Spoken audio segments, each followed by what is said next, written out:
Կապիտուլյացիա, այնպիսի սարսափելի կապիտուլյացիա է։ Դուք չեք պատկերացնում ինչ է կատարվում։ Հայաստանի Հանրապետությունը 7 տարի է զորավարություն չի անում հայոց բանակը։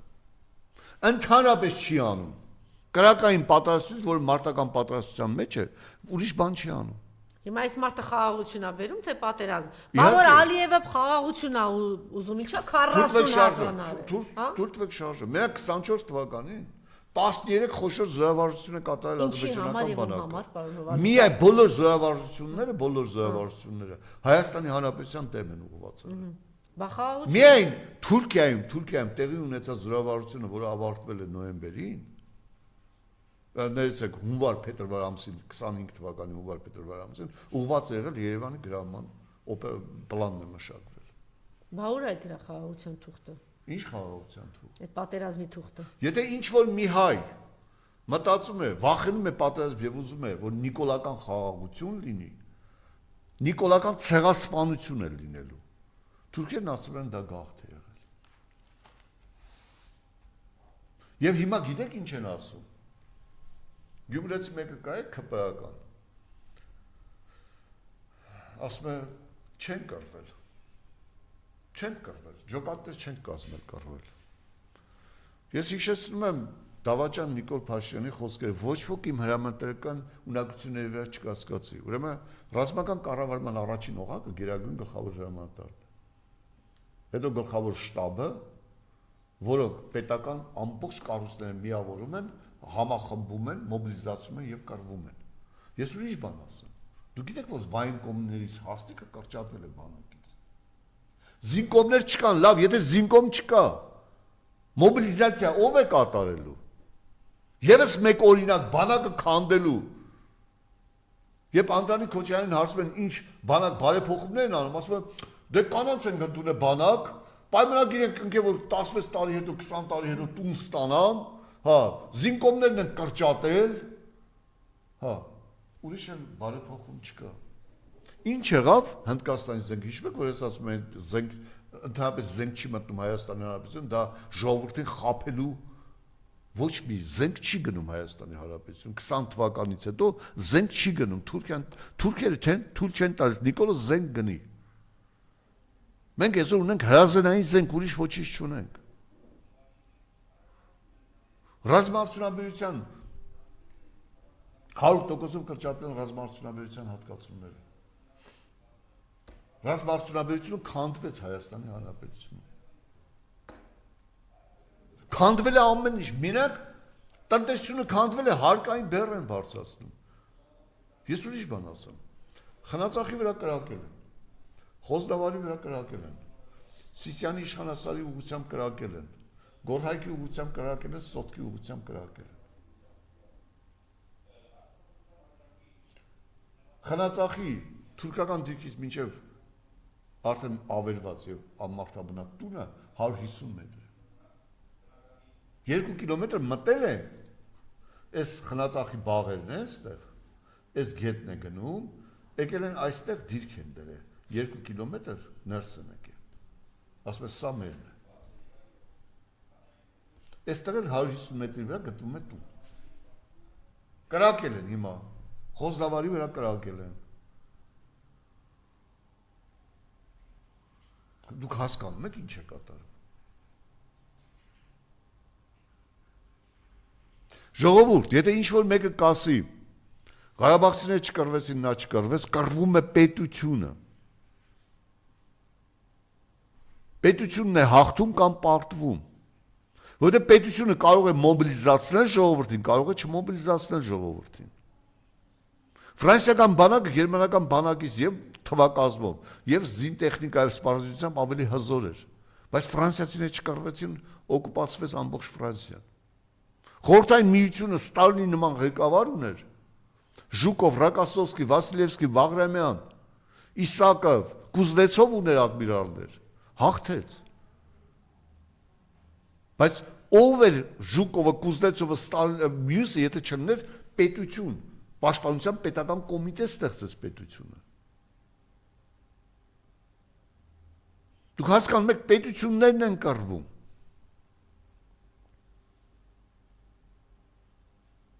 Սիրիան չկռվեց, մորթվում է։ Հայ ժողովուրդը չկռվեցին, մորթվում են։ Տասնյակ հազարավոր ալավիտներ ու քրիստոնյաներ մորթվել ու կոտորվել։ Ռուսաստանը գիտեք չէ ինչ է արել այսօր։ Իր ռազմաբազայի շրջակա բոլոր բնակավայրերը գրավել է։ Եվ սպառնացել է 7000 ալավիտներ եւ քրիստոնյաներ են ռազմաբազայում սպառվել։ Եվ սպառնացել է ցանկացած ռազմական գործողությունների ժամանակ Դամասկոսը գրավելու է։ Հենց այսօր է այդ գործողությունը սկսվել։ Եվ առաջիկայում Սիրիայի կեսը ռուսական վերահսկողության տակ է լինելու, որովհետեւ Ռուսաստանը տեսավ, որ արդեն Ուկրաինայից թուլացել է, հաղթում է, բոլոր ճակատներում Ռուսաստանը հաղթում է եւ այսօր անցել է իր ռազմաստրատեգիական կարևոր միջազգային գործընթացների բավարարմանը։ Աշխարհը կիսվել է։ Թուրքահապատակ ոչնչություններ, աշխարհը կիսվել է։ Իսկ դուք հրաժարվեցիք աշխարհի կեսից Ռուսաստանից հրաժարվեցիք։ Մի քանի գրանտակեր շների պատճառով, հաչոցների պատճառով։ Ես ավելացնեմ, որ քպայականին խոսում ես, ասում եմ, եթե խաղաղություն չեք ուզում, ուրեմն պատերազմ եք ուզում։ Խաղաղություն չի լինելու ժողովուրդ։ Թուրքը քեզ խաղաղ ապրելու հնարավորություն չի տալու։ Արցախը քո վահանն էր։ Մի քանի միլիոնով ուղեղդ առան։ Տշնամացրեցին Արցախի քո պետության, քո ամեն ինչի նկատմամբ մի քանի միլիոններով։ Գրանտակեր սրիկաները սորոսական, իրենց փողերով, իրենց ապուշություններով։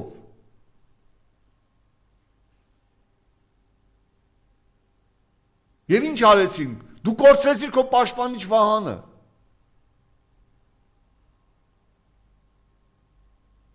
Հիմա էլ հայտարարում են ռևանշիզմը։ Լսեք, այ ոչնչություններ։ Հայ ժողովուրդը ռևանշիզմով է գոյություն ունեցել ամբողջ կյանքում։ Երանի չէ, ռևանշիստները կան ձեզ էլ վռնդեն, մեր երկիրն էլ ապահով պահեն։ Երանի հետ հենց հայը ռևանշ է վերցրել, հայը ապրել է։ 30 տարի ովքեր ղեկավարել են, դրանք կան ու ձեզ վռնդեն ու մեզ նորից անվտանգ ապահով պահեն։ Լսեք, եւ ինչն է հետաքրքիր։ Ադրբեջանը անցած տարի մենք 40 զոհ ենք ունեցել բանակում, որից ընդամենը 3-ն է եղել Ադրբեջանի 3 թե 6-ը խաղաղ պայմաններում 40 զոհ ենք ունեցել։ Օրինակի համար ասեմ, որ Ռոբերտ Քոչարյանի 10 տարվա կառավարման ընթացքում ունեցել ենք 92 զոհ։ Ընդհանրապես ամենախաղաղ եւ ամենամեծ խաղաղություն բերող նախագահը եղել է Ռոբերտ Քոչարյան, այս անասուններն ասում են պատերազմ բերող բանը։ Լսեք, Սերժ Սարգսյանի 12 տարիների ընթացքում 4-օրյա պատերազմ 16 թվականի, որտեղ 73 զոհ ունեցանք, եղել է 253 զոհ 12 տարվա ընթացքում։ Նիկոլ Փաշինյանի 7 տարիների ընթացքում արդեն 13600 զոհ ունենք։ 13600 զոհ ունենք։ Եվ դա շարունակում է։ Եվ ես զգուշացնում եմ ու ասեմ ամենասարսափելին։ Ուրեմն մոբ կար, որը 5600 հոգի փող էր ստանում։ Ինչ արեցին դրանց։ 1000 հոգի մոտավորապես 700-ից 1000 հոգի գնում էին դիրքեր, 5600 հոգի փող էին ստանում։ Ցուցակները բանկերում կա, ես անձամբ տեսա 5600 ցուցակը, ինչ որ է, Աստված ոչ, գիտեք ինչ են արել։ Այդ 1000 հոգին գնում էին սահմանամերձ գոտում, պաշտպանում էին Հայաստանի Հանրապետության սահմանները։ Դրանք 5 կռված տղաներ էին, հիմնականում տարիքով տղաներ էին, 5 կռված տղաներ էին։ Հիմա ասել են, որ այս ամսվանից սահման ոչ մեկը չի գրալ, որովհետև փող չկա բյուջեում։ Բայց իր ոստիկանների, պահակի, թիկնազորի,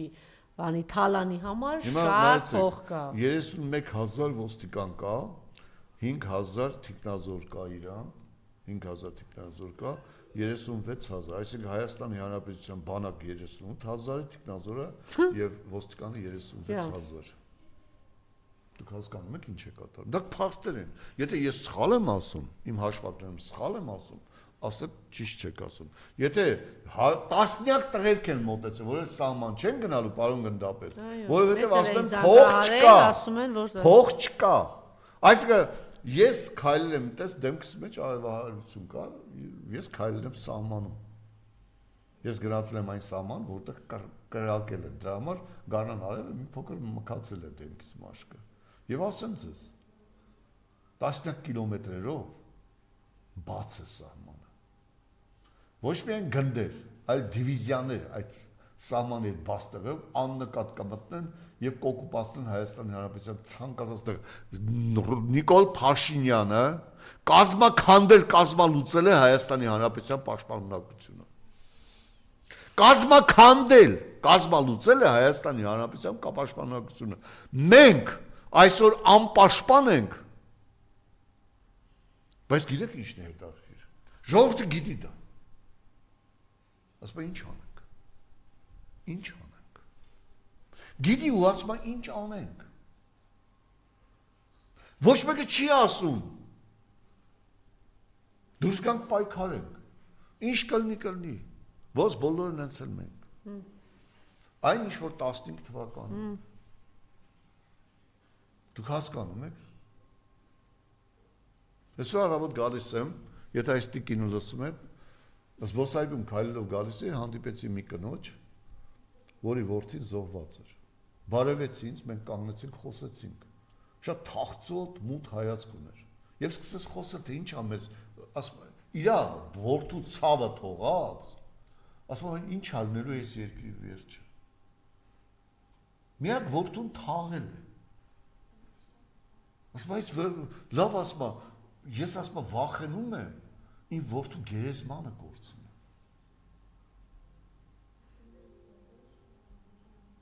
Դուք պատկերացնում եք ինչ է կատարվում։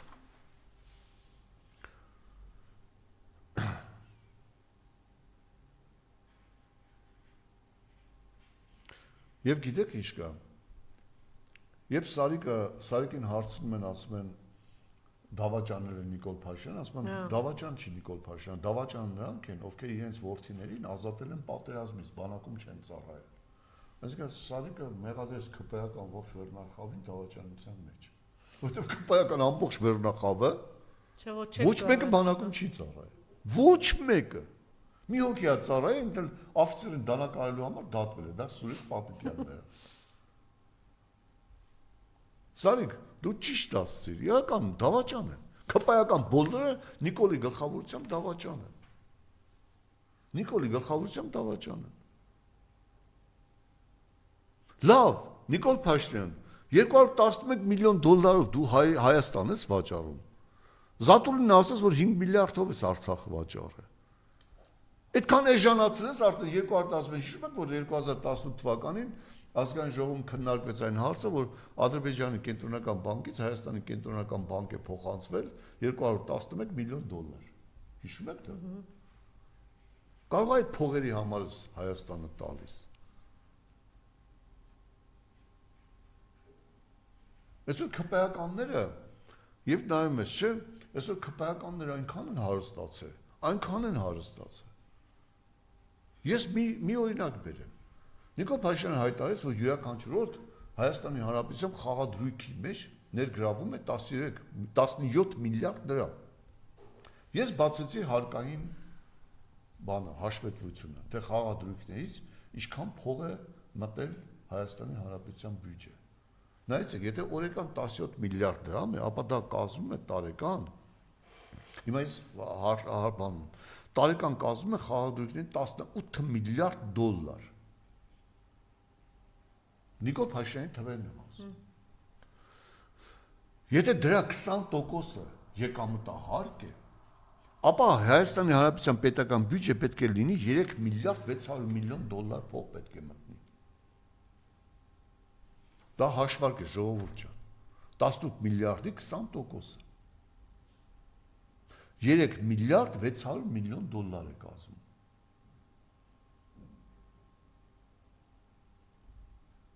Չի մտել պետական բյուջե։ Բավարար։ Օֆշոր, գնացել է օֆշոր։ Ուրեմն,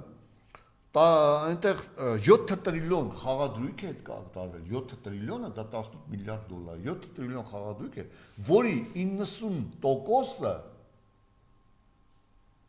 99%-ը ետ է վերադարձվել։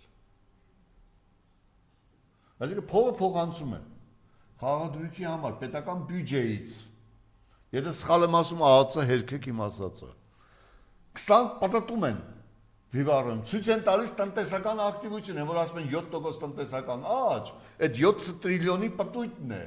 զրոյական պտույտն է, որը ոչինչ չի տալիս պետությանը։ Բառապես 4 միլիարդ մոտորապես փող տալիս է Նիկոլ Փաշինյանին եւ իր ոհմակին։ Հասկանում եք։ Հետո հետ են տալիս պետական բյուջե եւ ցույց են տալիս տնտեսական ակտիվության աճ, տնտեսության աճ 7%, բայց տակը 0 է, ոչինչ։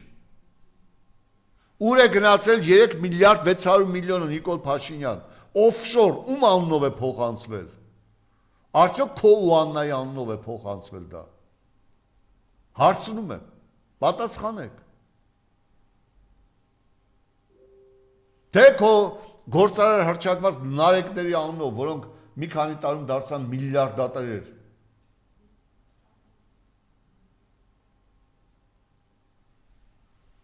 Վերջերս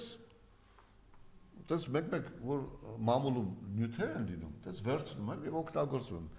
Բագրատյան կարել Սերգեյ Բագրատյանը մի քանի կուսակցություններ փոխած։ Նիկոլա Հպատակ։ Այո։ 13 անշարժ գույք, 4 մեքենա, 150 միլիոն դրամ։ Հարց եմ տալիս, վերջին 20 տարում ազգային ժողովում աշխատավարձով աշխատող այդ մարդը որտեղից ունի 150 միլիոն դրամ։ Բայց չկա ապօրինի գույքի թեմա չունի ինքը։ Փոխառություն։ Ապօրինի գույքի, չէ՞։ Իրան չի հասնում, հա։ Եվ մեկ տարվա ընթացքում ինքն ու կինը ստացել են 35 միլիոն դրամ եկամուտ։ Ես ուրիշ բան ասեմ։ Զարուկյան Երևանի քաղաքապետարանի ավականու անդամ։ Ես բերում եմ իրա բերած թվերը։ Ավինյանի թալանի մասին։ Շինարար Լիլիան Արմը, որը ԿՊ-ական է պատկանում։ 2019 թվականից 25 միլիոն 500,000 դոլար փող է ստացել։ Երկրորդ ընկերությունը, որ էլի ԿՊ-ական է, 2021 թվականին կապիտալ շինարարության համար ստացել է 29 միլիոն դոլար։ Եվ շինարարություններ չի կատարվել, հաշվետվություններ չկան։ Այսինքն, այստեղ մենք տեսնում ենք 54.5 միլիոն դոլար Երևանի քաղաքապետարանից չկա։ Անիֆի 79 միլիոն դոլար են փոխանցել։ Անիֆի 79 միլիոն դոլար են փոխանցել։ Եվ չկա դա։ Քրեական գործ չեն հարուցում, որովհետև Անիֆը գիտե, Նիկոլ Փաշինյանի եւ Աննա Հակոբյանի բաններ։ Երևանի այդ որ 50 դրամների համար ուզում են մարդկանց 15,000 տուգանեն եւ 1 րոպե ժամանակ են տալիս տոմսը ստանալու համար։ Երևանի քաղաքապետարից որ բանը այդ նարկո դիլերը կանգնած ասում էր բանը մենք դեֆիցիտով ենք աշխատում 2 միլիարդ դրամ դեֆիցիտ ունենք եւ այլը 2 միլիարդի տեղն ասեմ 4.2 միլիոն դոլար Երևանի քաղաքապետարանի բյուջեից փոխանցվել է Ավինյանի կնոջ ընկերուհու ընկերությանը, որը ունի 1 աշխատող։ 4.2 միլիոն դոլար դու 5 աշխատող ունես, 4.2 միլիոն փոխանցել են քեզ երբևիցե։ Հասկանում ես։ 4.2 միլիոն դոլար են փոխանցել։ Ավինյանի կնոջ ընկերուհու ընկերությանը,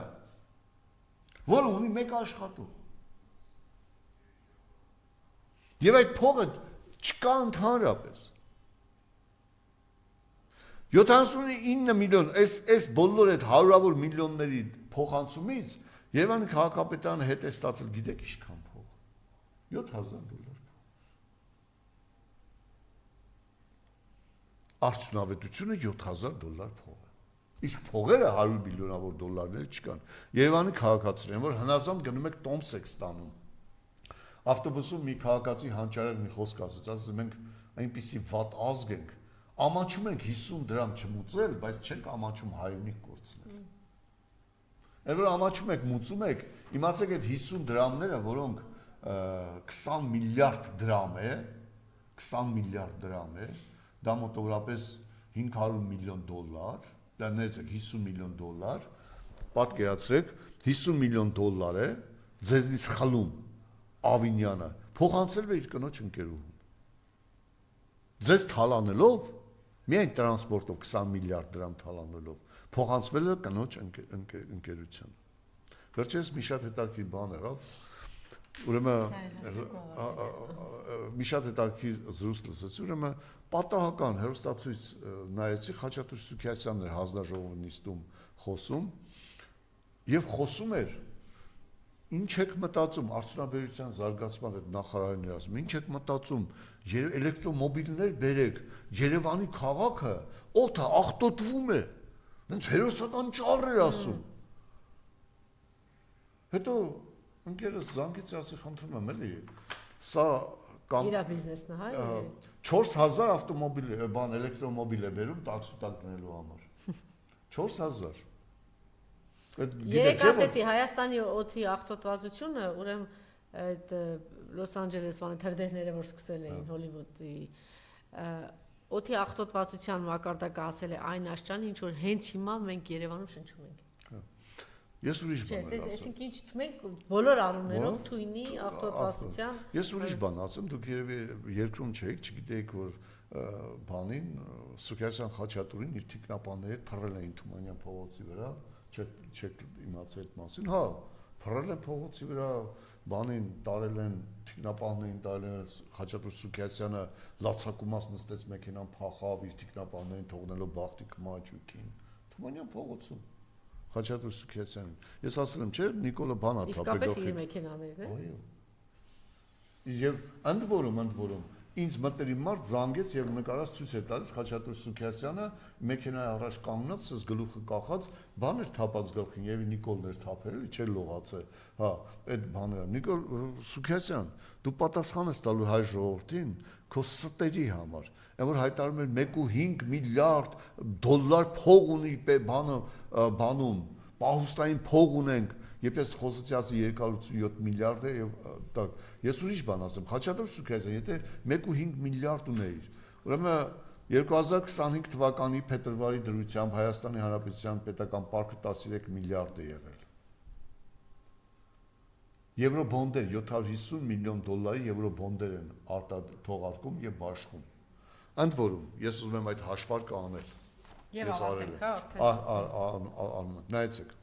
Պետական պարկը 13 միլիարդ է եղել, հիմա դառնում է 13 միլիարդ 750 միլիոն դոլար։ 750 միլիոն եվրո բոնդերը միակ Հայաստանի Հանրապետությունի միակ պետությունն է, որը 7.1% սպասարկում է անում։ Ընդ որում սպասարկող կազմակերպությունը օֆշորում Նիկոլի իշխանության գալուց հետո ստեղծված կազմակերպությունն է։ Ամբողջ նախկին իշխանությունները 4.5%-ով են թողարկել եվրո բոնդերը։ Ամբողջ աշխարհում Եվրոբոնդերը 41%-ով են թողարկում, բոնդերը 41%-ով։ Այդ 3%-ը 750 միլիոնի 3%-ը դա տասնյակ միլիոնավոր դոլարներ են։ Նիկոլ Փաշյան, դու օֆշոր ես ստեղծել եւ այդ փողերը թալանում ես։ Հայաստանի Հանրապետության քաղաքացի, քո պետական պարկը դարձավ 13 միլիոն 750 միլիոն դոլար, դրա մեջ 1.5 միլիարդը եվրոբոնդեր են 1.5 միլիարդի 3%-ը դա 300 միլիոն դոլար է 300 ներեցեք 40 միլիոն դոլար է մոտորապես 40 միլիոն դոլար ամեն տարի քեզնից նիկոլական կոռուպցիան խլում է եւ տեղափոխում է օֆշոր թալան եւ ոչ միայն թալան իրենք փախչելու են բայց ոչ ոք հայ վրեժից երբեք ոչ միտեղ չի կարողանալ փախչել Շնորհակալություն